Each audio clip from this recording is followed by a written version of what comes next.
बेवफा पत्नी की कहानी। रोहन और सिमा की शादी को 10 साल हो चुके थे।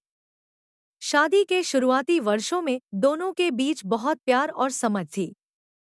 रोहन अपनी पत्नी की हर छोटी बड़ी जरूरत का ध्यान रखता था और उसे कभी किसी चीज की कमी महसूस नहीं होने देता था।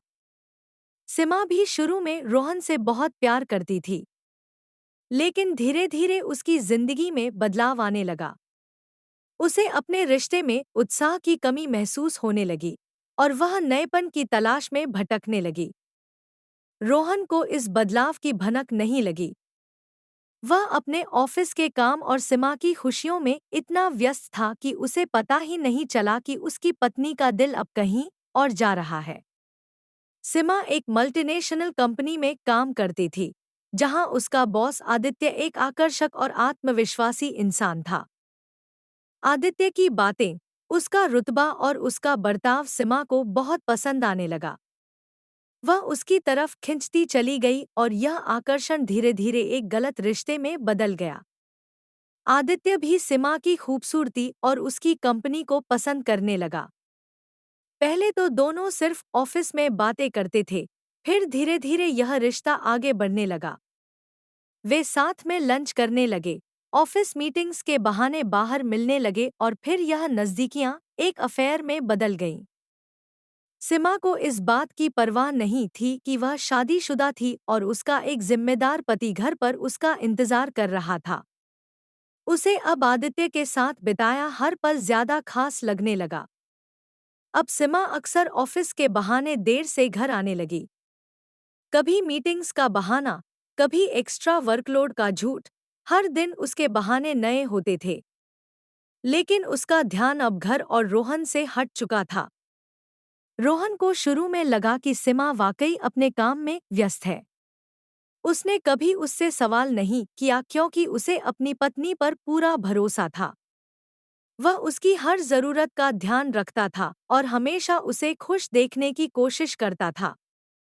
लेकिन धीरे धीरे रोहन को महसूस होने लगा कि सिमा अब पहले जैसी नहीं रही।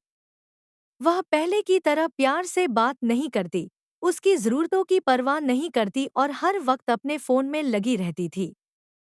सिमा का रवैया पूरी तरह बदल चुका था। वह अब घर की जिम्मेदारियों से भी बचने लगी थी। पहले जो पत्नी हर छोटी बात का ध्यान रखती थी, अब उसे किसी चीज की फिक्र नहीं थी। वह रोहन से झूठ बोलकर आदित्य के साथ समय बिताने लगी। कभी दोस्तों के साथ डिनर का बहाना बनाकर बाहर जाती, तो कभी मीटिंग्स के बहाने होटल में आदित्य से मिलती। रोहन को अब सिमा की हरकतों पर शक होने लगा था। उसे यह समझ नहीं आ रहा था कि उसकी पत्नी जो पहले उससे हर बात शेयर करती थी, अब इतनी चुप क्यों हो गई है। रोहन एक समझदार इंसान था। वह जानता था कि कोई न कोई बात जरूर है जो सिमा उससे छुपा रही है। उसने कई बार सिमा से पूछा, लेकिन हर बार सिमा किसी न किसी बहाने से बात को टाल देती थी। वह झूठी मुस्कान देकर कहती, अरे तुम भी ना, बस काम का प्रेशर ज्यादा हो गया है, इसलिए थोड़ा अलग महसूस कर रही हूँ।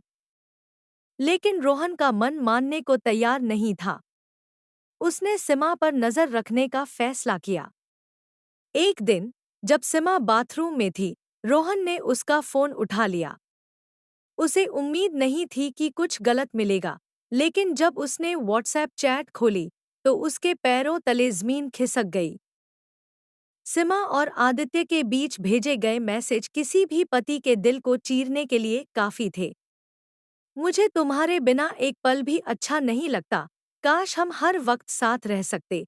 जैसे मैसेज पढ़कर रोहन की आंखों में आंसू आ गए। उसे विश्वास नहीं हो रहा था कि उसकी सिमा, जिस पर वह आंख मूंद कर भरोसा करता था, उसे धोखा दे रही थी। रोहन ने तुरंत सिमा से सवाल नहीं किया। उसने सोचा कि वह अपनी आंखों से सबूत देखेगा, ताकि सिमा झूठ न बोल सके। अगले दिन, रोहन ने ऑफिस से छुट्टी ले ली और सिमा का पीछा करने का फैसला किया। उसने देखा कि सिमा सीधे ऑफिस नहीं गई, बल्कि एक होटल में आदित्य से मिलने पहुंची। यह देखकर रोहन का दिल टूट गया। उसकी दुनिया जैसे उजड़ गई थी। जब रात को सीमा घर लौटी तो रोहन ने उससे सीधे सवाल किया, तुम आज कहाँ गई थी? सीमा ने झूठ बोलने की कोशिश की, लेकिन जब रोहन ने सबूत दिखाए तो उसका चेहरा सफेद पड़ गया। वह कुछ नहीं कह पाई। आखिरकार सीमा ने कबूल कर लिया कि वह अब रोहन से प्यार नहीं करती और वह आदित्य के साथ रहना चाहती है। रोहन का दिल जैसे बिखर चुका था, लेकिन उसने खुद को संभाला और सीमा से कहा, अगर तुम मुझसे प्यार नहीं करती तो मुझे अपनी जिंदगी से निकाल दो, लेकिन याद रखना, बेवफाई की सजा कभी माफ नहीं होती। वह अपनी इज्जत और आत्मसम्मान के साथ सीमा से अलग हो गया। उसने तय किया कि वह अपने जीवन को नए सिरे से शुरू करेगा। कुछ ही महीनों बाद आदित्य ने भी सीमा को धोखा दे दिया। वह बस एक वक्ती आकर्षण था जो खत्म हो गया। अब सीमा अकेली रह गई थी। उसने रोहन से माफी मांगने की कोशिश की, लेकिन अब बहुत देर हो चुकी थी। रोहन अपनी जिंदगी में आगे बढ़ चुका था और सीमा अपने गुनाहों की सजा तन्हाई में भुगतने लगी। आदित्य के धोखा देने के बाद सीमा को एहसास हुआ कि उसने कितनी बड़ी गलती कर दी थी। वह जिस व्यक्ति के लिए अपना घर और एक वफादार पति छोड़ा था, वही उसे छोड़कर आगे बढ़ चुका था। अब सीमा को रोहन की याद सताने लगी। उसे एहसास हुआ कि जिस प्यार और सम्मान की उसे तलाश थी, वह तो पहले से ही उसे रोहन से मिल रहा था। लेकिन उसने अपनी नासमझी और लालच में सब कुछ खो दिया। रोहन ने खुद को टूटने नहीं दिया। उसने अपनी जिंदगी को नए सिरे से संवारने का फैसला किया। उसने अपने करियर पर ध्यान देना शुरू कर दिया और अपने दोस्तों और परिवार के करीब आ गया। धीरे धीरे उसने अपनी भावनाओं पर काबू पा लिया और जिंदगी को नई रोशनी में देखने लगा। जब सीमा को पता चला कि रोहन अब खुश है और आगे बढ़ चुका है, तो उसे और ज्यादा पछतावा होने लगा। उसने कई बार रोहन को फोन किया, लेकिन रोहन ने कोई जवाब नहीं दिया। उसने मैसेज भेजे, माफी मांगी, लेकिन रोहन के लिए अब उसकी बातों की कोई अहमियत नहीं थी। एक दिन हिम्मत जुटाकर सीमा रोहन के घर चली गई, लेकिन जब दरवाजा खुला तो सामने एक नई सच्चाई उसका इंतजार कर रही थी। रोहन ने अपने जीवन में आगे बढ़ने का फैसला किया था और अब उसकी जिंदगी में एक नई महिला आ चुकी थी। सीमा को देखकर वह बिल्कुल शांत था। उसने उसे अंदर बुलाया, लेकिन उसमें अब कोई भावना नहीं बची थी। जब सीमा ने उसे वापस आने के लिए कहा, तो रोहन ने साफ शब्दों में कह दिया, तुमने जब मेरी जिंदगी से जाने का फैसला किया था, तब मैं भी तुम्हारी जिंदगी से निकल चुका था। अब मेरे लिए लौटने का कोई मतलब नहीं। रोहन की इन बातों ने सीमा को पूरी तरह तोड़ दिया। वह जान गई कि अब कुछ भी ठीक नहीं हो सकता। उसे समझ आ गया कि बेवफाई की सजा आखिरकार उसे मिल चुकी थी। अब वह पूरी तरह अकेली रह गई थी। उसके पास कोई सहारा नहीं बचा था। उसे एहसास हुआ कि अगर उसने लालच और झूठ की दुनिया में जाने का फैसला नहीं किया होता, तो शायद आज वह भी खुश होती। सीमा ने जब रोहन को खो दिया, तो धीरे धीरे उसे समाज से भी अलग कर दिया गया। उसके अपने दोस्त, जो कभी उसके करीब थे, अब उससे दूरी बनाने लगे थे। कोई उसे गंभीरता से नहीं लेता था और उसकी इज्जत भी खत्म हो चुकी थी। अब उसे समझ आ गया कि रिश्तों की बुनियाद वफादारी पर टिकी होती है, और जब वह एक बार टूट जाती है तो उसे जोड़ना नामुमकिन हो जाता है। एक दिन सीमा को पता चला कि आदित्य अब किसी और महिला के साथ रिश्ते में था।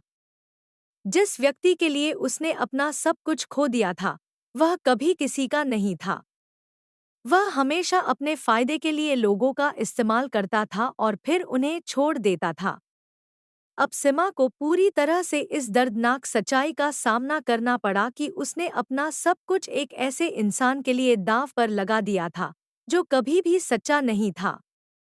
हर रात सीमा अपनी पुरानी यादों में खो जाती थी। उसे वह दिन याद आते जब रोहन उसे प्यार से देखता था, उसके लिए खाना बनाता था, उसकी हर छोटी बड़ी जरूरत का ख्याल रखता था। अब उसके पास पछतावे के अलावा कुछ नहीं बचा था। वह चाहकर भी समय को पीछे नहीं ले जा सकती थी। हर रात सिमा अपनी पुरानी यादों में खो जाती थी। उसे वह दिन याद आते जब रोहन उसे प्यार से देखता था, उसके लिए खाना बनाता था, उसकी हर छोटी बड़ी जरूरत का ख्याल रखता था। अब उसके पास पछतावे के अलावा कुछ नहीं बचा था। वह चाहकर भी समय को पीछे नहीं ले जा सकती थी। कभी कभी वह सोचती कि अगर उसे एक मौका और मिल जाता तो वह सब कुछ बदल देती। लेकिन अब बहुत देर हो चुकी थी। सिमा के लिए सबसे बड़ी सजा यह थी कि उसे अब अकेले ही पूरी जिंदगी बितानी थी। वह किसी से अपने दर्द के बारे में नहीं कह सकती थी, क्योंकि उसने यह दर्द खुद ही चुना था। अब उसे हर दिन अपनी गलती की सजा भुगतनी थी। रोहन की जिंदगी में किसी और के आने के बाद सीमा पूरी तरह से टूट चुकी थी।